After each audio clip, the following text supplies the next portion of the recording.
जय हिंद साथियों, पुनः उपस्थित हैं हम ऑनलाइनर फर्म के साथ, जो परीक्षा की दृष्टिकोण से बेहद ही यूजफुल और इम्पोर्टेंट होगा।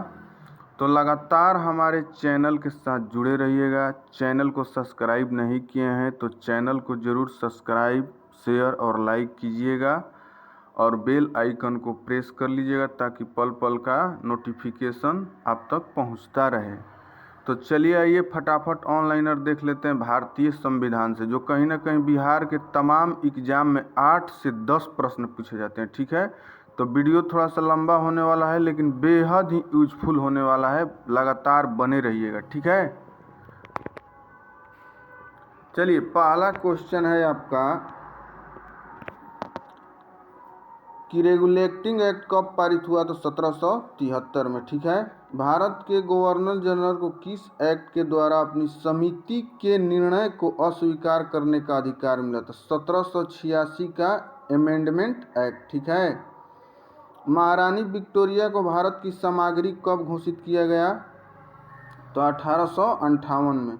मार्ले मिंटो सुधार का उद्देश्य क्या था, जो 1909 में आया था? तो पृथक निर्वाचन प्रणाली। ठीक है। मार्ले मिंटो सुधार बिल किस वर्ष पारित हुआ? देखिए, यही बता दिए, 1909। ठीक है। मुसलमानों के लिए अतिरिक्त निर्वाचक मंडल प्रारंभ करने में किसके द्वारा लाया गया था? तो मार्ले मिंटो सुधार 1909। ठीक है। चलिए अब नेक्स्ट की तरफ बढ़ते हैं।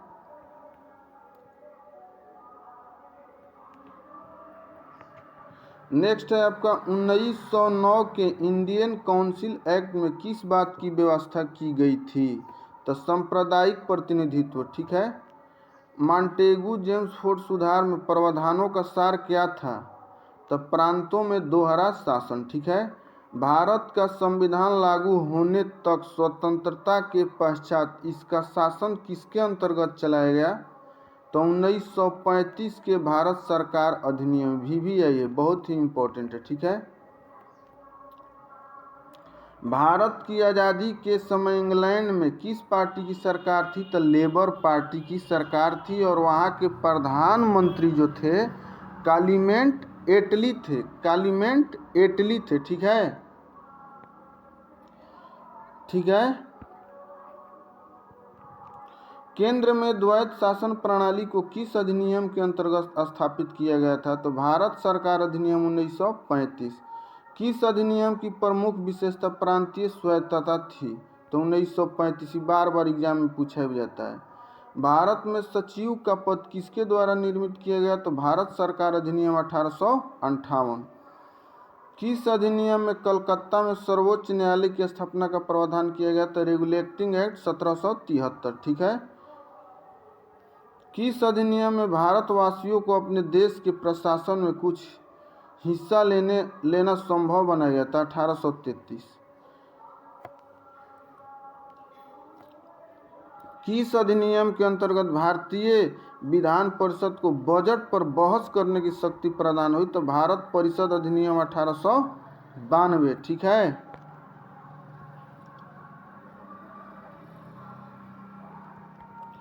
भारत का संघीय न्यायालय किस वर्ष स्थापित किया गया? तो 1937। और किस अधिनियम के तहत? तो 1935। केंद्र में कौन सा एक द्विसदनीय विधायक लाया था? 1819। ठीक है, बेहद ही इम्पोर्टेंट। द्विसदनीय विधायक लाया था एक्ट 1819। ठीक है। 1935 का गवर्नमेंट ऑफ इंडिया एक्ट क्यों महत्वपूर्ण है? यह भारतीय संविधान का प्रमुख स्रोत है, क्योंकि आधा से अधिक जो भी कुछ लिया गया है 1935 के गवर्नमेंट ऑफ इंडिया एक्ट से लिया गया है। ठीक है। यहाँ लिखा है भारत का वर्तमान संवैधानिक ढांचा बहुत कुछ 1935 के अधिनियम पर आधारित है। ठीक है।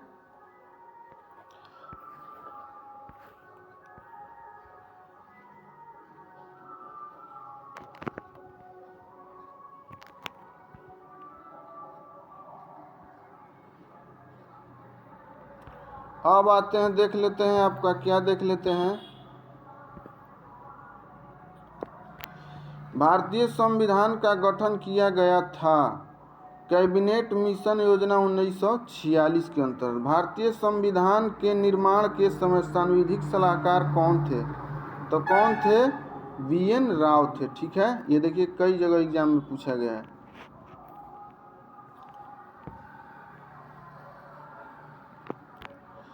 भारत का संविधान पूर्ण रूप से तैयार हुआ था 26 नवंबर 1949। भारत का संविधान किस तिथि को अपनाया गया? तो 26 जनवरी 1950। ठीक है, उम्मीद करते हैं इतना समझ में आ गया होगा। भारतीय संविधान में कुल कितनी महिला सदस्य थी? तो 15। संविधान की प्रारूप मसौदा समिति के समक्ष प्रस्तावना का प्रस्ताव किसने रखा था? जवाहरलाल नेहरू जी ने। भारतीय संविधान सभा की संघीय शक्ति समिति के अध्यक्ष पंडित जवाहरलाल नेहरू। भारतीय संविधान को अपनाया गया किसके द्वारा? जनता द्वारा। इसे पूछता है ऑप्शन में, बहुत इंपॉर्टेंट है, तो संविधान सभा द्वारा, याद रखेंगे।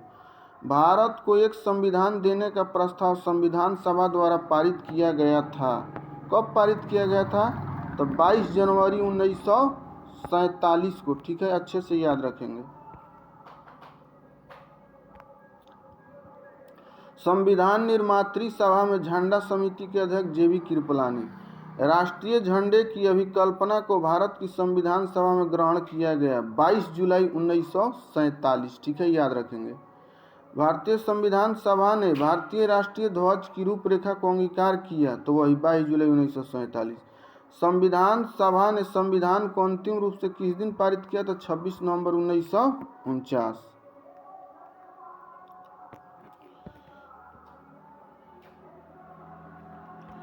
भारतीय गणतंत्रता की 26/1/1950 की सही संवैधानिक वस्तु स्थिति क्या थी जब संविधान लागू किया गया? देखिए कई जगह पूछा है। तो संपूर्ण प्रभुत्व संपन्न लोकतंत्रात्मक गणराज्य। ठीक है, भारतीय संविधान की प्रस्तावना में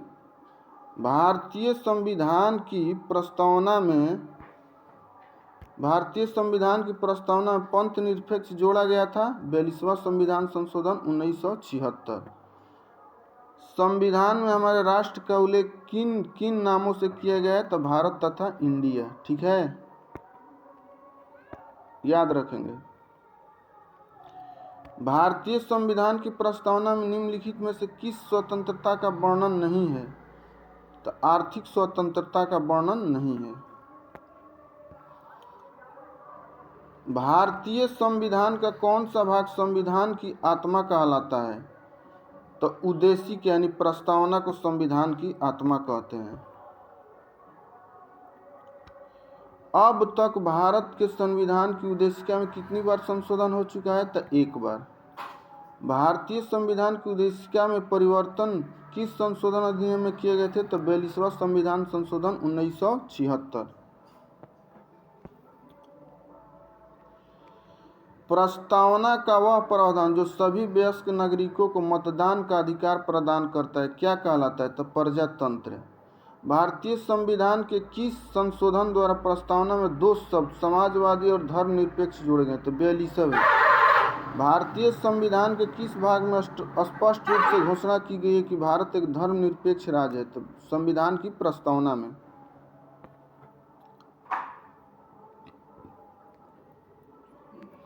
संविधान के किस प्रावधान द्वारा अस्पृश्यता का उन्मूलन किया गया है? तो अनुच्छेद 17। भारतीय संविधान का कौन सा अनुच्छेद, ये तो हो गया, कौन सा अनुच्छेद अस्पृश्यता का उन्मूलन करता है और किसी भी रूप में इसके आचरण का विरोध करता है? तो 17।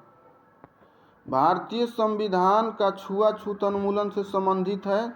तो अनुच्छेद 17 है। भारतीय संविधान का कौन सा अनुच्छेद प्रेस की स्वतंत्रता को आश्वासित करता है? तो अनुच्छेद 19। भारतीय संविधान का भारत का संविधान स्पष्टतः प्रेस की आज़ादी की व्यवस्था नहीं करता, किंतु यह आज़ादी अंतर्निहित है 19 के फर्स्ट के ब में। ठीक है, याद रखेंगे। ठीक है,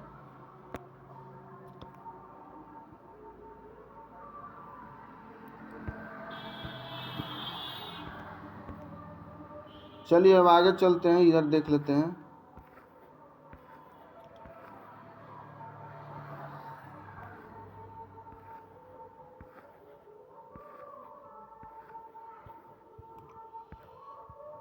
अब आते हैं संविधान सभा, कुछ हो गया, अब इधर देख लेते हैं।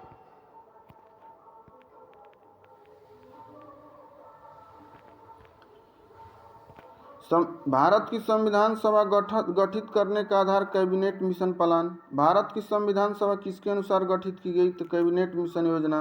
1936 में भारतीय राष्ट्रीय कांग्रेस द्वारा संविधान सभा के गठन का मांग कहाँ पर हुए अधिवेशन में रखी गई? तब फैजपुर अधिवेशन 1937। कैबिनेट मिशन योजना के अनुसार संविधान, उसके अध्यक्ष थे जवाहरलाल नेहरू। कैबिनेट मिशन योजना के अनुसार संविधान सभा में कुल कितने सदस्य होने थे? 389।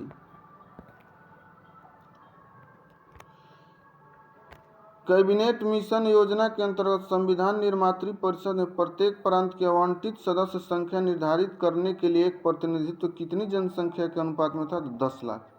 संविधान सभा के सदस्यों को किसने प्रत्यक्ष रूप से निर्वाचित किया था? तब प्रांत की विधानसभा ने।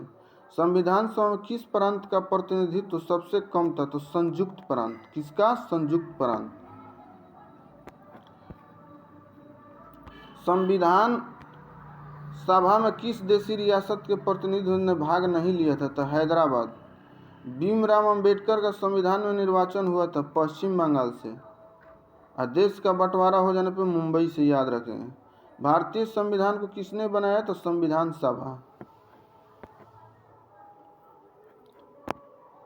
अब है नेक्स्ट आपका संविधान सभा के लिए चुनाव कब संपन्न हुए? तो 1946। भारतीय संविधान सभा की स्थापना कब हुई? तो 9 दिसंबर 1946।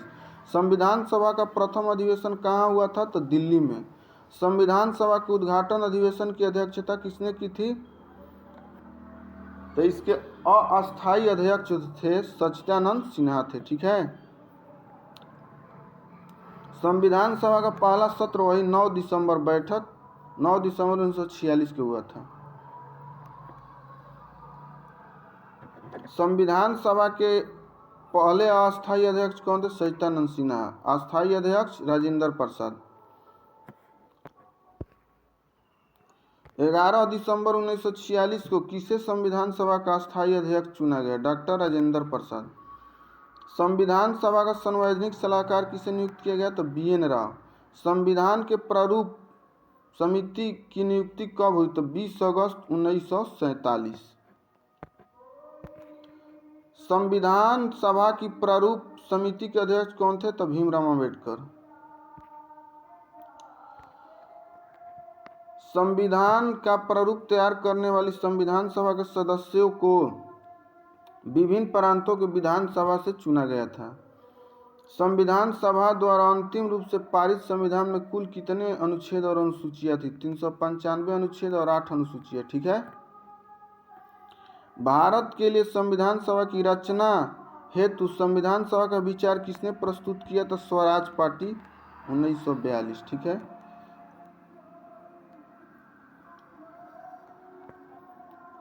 स्वराज पार्टी का गठन ऐसे हमको लग रहा है 1923 में हुआ था। ठीक है। संविधान सभा के प्रथम दिन अधिवेशन की अध्यक्षता तो वही जो अस्थायी अध्यक्ष थे डॉक्टर सच्चिदानंद सिन्हा। स्वतंत्र भारत की संविधान सभा के अध्यक्ष राजेंद्र प्रसाद। संविधान सभा ने भारत के संविधान को कब स्वीकृत किया? तो 26 नवंबर 1949। भारत का संविधान कब लागू हुआ? तो 26 जनवरी 1950।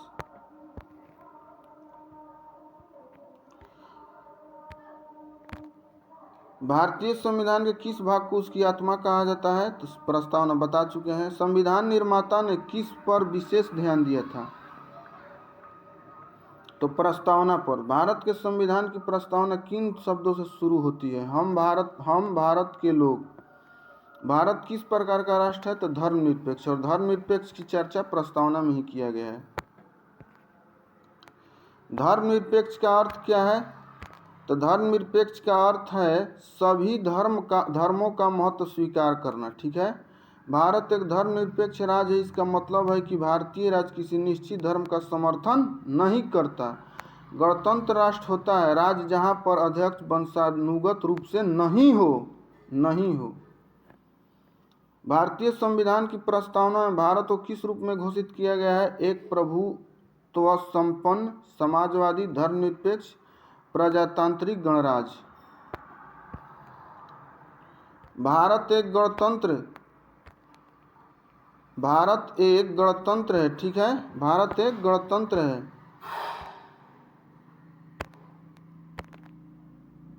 भारत एक गणतंत्र, इसका अर्थ है भारत में वंशानुगत शासन नहीं है। कौन सा शब्द भारत के संविधान की उद्देशिका में नहीं है? लोक कल्याण।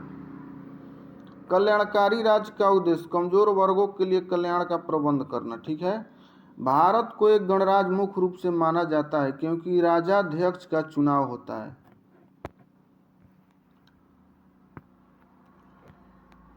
भारतीय संविधान में समवर्ती सूची किसके संविधान से ली गई? तो ऑस्ट्रेलिया से।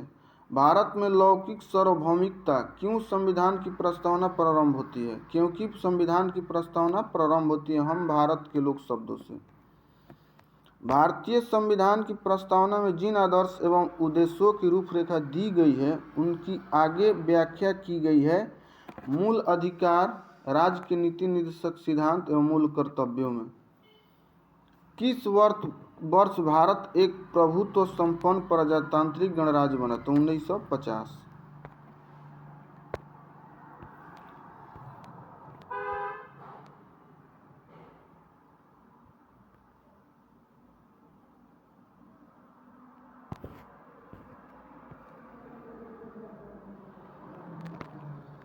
भारतीय संविधान की प्रस्तावना में जिन आदर्शों की रूपरेखा दी गई उनकी व्याख्या की गई। यहाँ क्वेश्चन आंसर भी साथ में, ठीक है, जो आपको परीक्षा के दृष्टिकोण से बेहद हेल्पफुल होगा।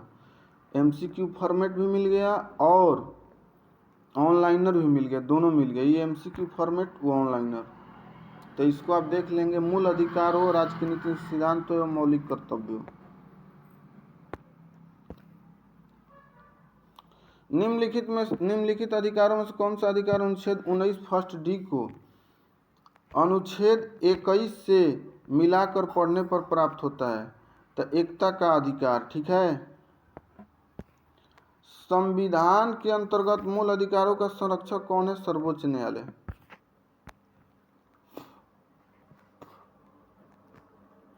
कौन है? तो सर्वोच्च न्यायालय।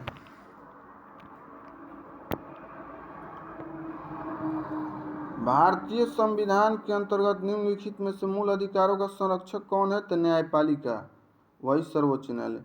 निम्नलिखित में से किस एक अधिकार को डॉक्टर भीमराव अंबेडकर द्वारा संविधान की आत्मा कहा गया? संवैधानिक उपचारों का अधिकार, जो अनुच्छेद 32 से संबंधित है। निम्नलिखित में से कौन सा मौलिक अधिकार नहीं है? तो संपत्ति का अधिकार, जो 44वें संविधान संशोधन से हटा दिया गया है। निम्नलिखित में कौन सा मूल अधिकार विदेशी नागरिकों को प्राप्त नहीं है? तो अभिव्यक्ति की स्वतंत्रता। अनुच्छेद जो है विदेशी नागरिकों को ही नहीं प्राप्त है, कौन? अभिव्यक्ति की स्वतंत्रता है।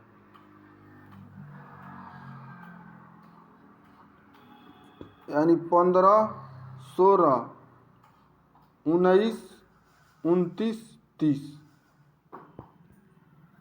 भारतीय संविधान सभा द्वारा प्रदत्त निम्न में से कौन सा अधिकार गैर नागरिकों को भी उपलब्ध है, विदेशियों को? तो संवैधानिक निराकरण का अधिकार। भारतीय संविधान के अनुच्छेद 25 में हिंदू शब्द जोड़ा, कौन सा शब्द नहीं जोड़ा गया है? हिंदू शब्द नहीं जोड़ा गया है। पारसियों को भारतीय संविधान का अनुच्छेद 25 में प्रयुक्त हिंदू शब्द किससे सम्मिलित नहीं है? तो बौद्ध से भी है, जैन से भी है, सिख से भी है, लेकिन पारसियों से नहीं है।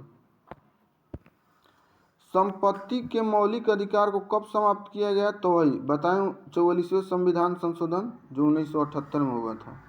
ये बहुत इंपॉर्टेंट है।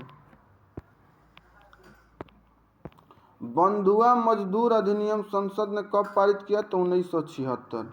जोखिम भरे उद्योगों में बाल श्रम का उपयोग निषेध किया गया है उपयुक्त सभी के द्वारा। भारतीय संविधान द्वारा भी 10 दिसंबर 1996 के सर्वोच्च न्यायालय के निर्णय द्वारा भी, संयुक्त राष्ट्र के चार्टर द्वारा भी, उपयुक्त सभी। ठीक है, तो याद रखेंगे।